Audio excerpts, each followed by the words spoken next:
Hello বন্ধুরা, নমস্কার। তা আজকে আবার এসেছি একটা নতুন রেসিপি। এই যে দেখুন, বিউলির ডাল ভিজিয়ে রেখেছি।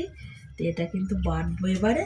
তা আপনারা দেখতে থাকুন, সঙ্গে থাকুন। তা আমরা কিন্তু ভালো আছি, আপনারাও নিশ্চয়ই ভালো আছেন। শীত তো চলেই গেছে। তা এই জিনিসটা এবছর তৈরি করা হয়নি, তাই এবার তৈরি করবে। 200 গ্রাম ডাল আমি ভিজিয়ে রেখেছিলাম সকালবেলা। তো এবারে এটা কিন্তু বাটবো।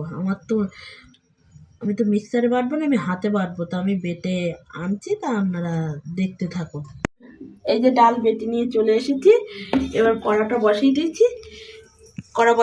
এবার কড়াইতে দিয়ে দেবে এই 1 বাটি চিনি। এই বাটির মাপ করে দিয়ে দেবো জল।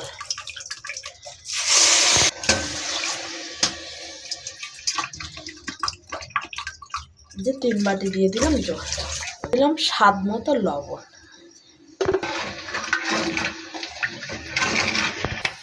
এই যে পাশে আর একটা কড়া বসিয়ে দিয়েছি, দিয়ে এতে দিয়ে দিলাম সাদা তেল। নিয়ে এবার কিন্তু খুব সুন্দর করে ফাটাতে হবে, যেরকম ওই বড়ি দেয় সেরকম করে, এরকম করে করে ফেনিয়ে নিতে হবে। এরকম বড়ি দেই ওরকমই ফেনাতে হবে। এই যে সুন্দর করে ফেনাতে হবে। দেখুন, মনে হচ্ছে তো ফেনানো হয়ে গেছে। দিয়ে দেখি, হ্যাঁ, ফেনানো হয়ে গেছে। এপাশে আমার রসও ফুটে গেছে, আর এপাশে তেলও গরম হয়ে গেছে। এই যে এরকমভাবে কেটে দেবো, ঠিক বড়ির মতন করে কাটবো।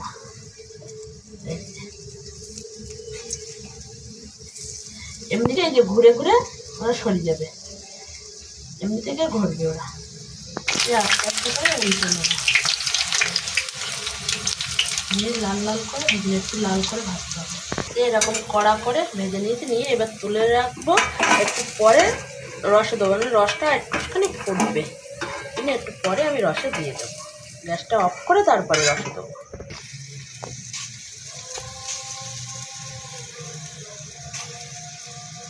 হ্যাঁ, এইভাবে আমি সবকটাই ভেজে নেব। কিন্তু আমার রেডি হয়ে গেছে। এবারে আমি গ্যাসটা বন্ধ করে দিলাম। এগুলো এই যে দিয়ে দিলাম। দিয়ে এবার আমি কিন্তু এটা ঢেকে রাখবো এরকম করে। ওটা ভেজে আর আমি রসে দিয়ে দেবো, দিলেই হয়ে যাবে। দেখি আধা ঘন্টা হয়ে গেছে। তো এবার দেখি কেমন হয়েছে। দেখেন কত সুন্দর হয়েছে, একটা একটা ফুলের রসগোল্লাটা। দেখি কিরকম হয়েছে। যে দেখুন কত সুন্দর হয়েছে, আর রসে একটা টইটুম্বার। এই যে কেটে দেখাচ্ছি, দেখেন কত সুন্দর হয়েছে। রস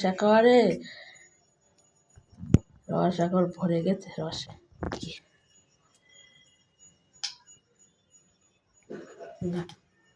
গালে দিলেই মিলিয়ে যাচ্ছে।